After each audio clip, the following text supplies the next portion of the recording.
Hi, Cassidy. Just wanted to make a video for my Unit 4 reflection about this course and go ahead and start the slideshow. Um, in part one, what did I learn from this course content? Share your insights and aha moments as you move through the content. I had a lot of aha moments and the things that I learned. It was kind of a refresher course for me as far as how to make videos and what you should include in videos. But I think one of my main things was utilizing the learning LMS, learning management system. I had only used Edgenuity and Google. First year when I taught at Snowy Peaks, I just used Edgenuity and Google Drive, and then I started to use um, uh, Google Classroom last year in addition to Edgenuity.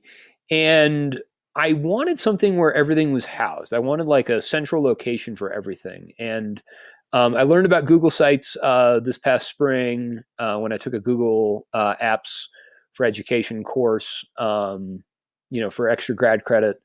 And what I realized was I can put everything and link everything from a class website to everything else that I need. And so now I can just be like, check the website, check the website, check the website. And I really think that that's going to be a good thing. The only issue that I kind of ran into was the fact that there was no grading supported in Google Classroom. In linking Edgenuity and my Google Classroom grade to our current grade with, um, for the school through our like Power School account. So, I think that's what I kind of like about Schoology is that everything's kind of housed right there. But I like how Google is integrated with everything in Google Classroom and Google Sites. So I did get an update or an email or a notification that Google Classroom will be doing modules and trying to get more grades through that. So I think there's an update coming. So hopefully that can help. So. Part two, instructional focus. As you continue to move forward and grow as a blended learning educator, what goals have you set up for yourself? The goal I have was to put everything into a central location and making a website, and kind of having everything more seamless and having everything ready to go, and having the calendar put up because one of the issues I had was I had a lot of students that would fall behind and I wouldn't have, them, they'd be like, well, where am I at? What should I, go do? And I should be like, check the website, check the calendar on the website. And so I think one of the things that will help with that is having the communication piece of having the parents have the ability to check the website and check the calendar. And I'm also going to, I'm going to send all that stuff to parents in an email every week. With where the student should be and what we've been up to this week. And, try and get more communication because I feel like when I have more communication with the parents, I end up getting better, stuff out of the students and they, end up doing homework, oddly enough. So that's kind of the plan of action right now is to kind of just house everything in one central location because I was having things in, all sorts of different spots. So, yeah. All right, let's take a look at part three.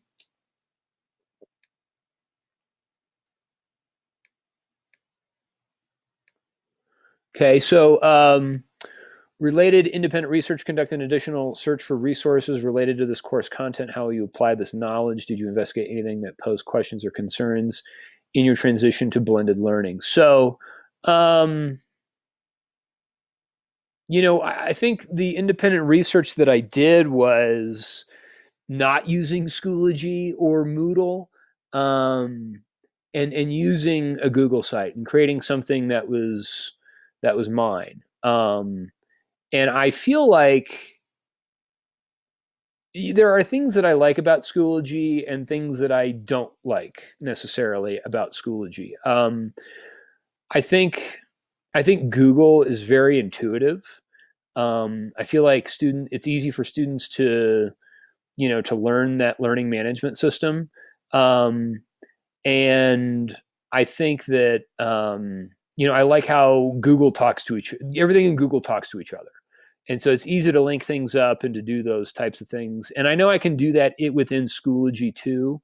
However, I like having everything in Google.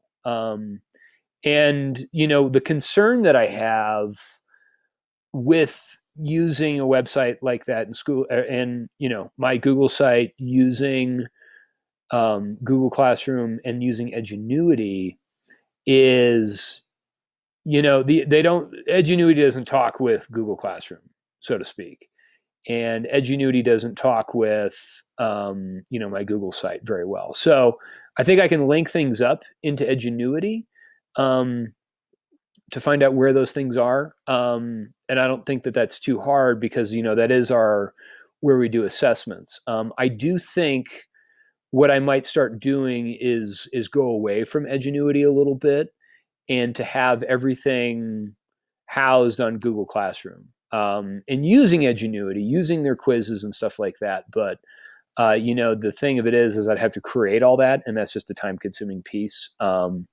And that. But and the other thing that I learned from this project was the idea of doing other things other than just Edgenuity. Having students watch a video of me manipulate some geometric software like GeoGebra, and having students go through an assignment like that instead of doing Edgenuity. So I think that's kind of the main thing.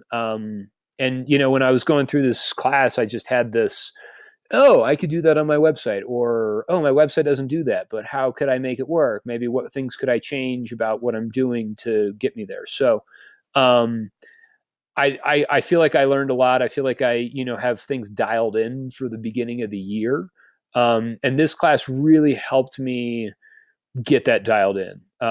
Oftentimes, when I do something, in a grad class, it may not. I may or may not use it. I may or may not apply it in the classroom.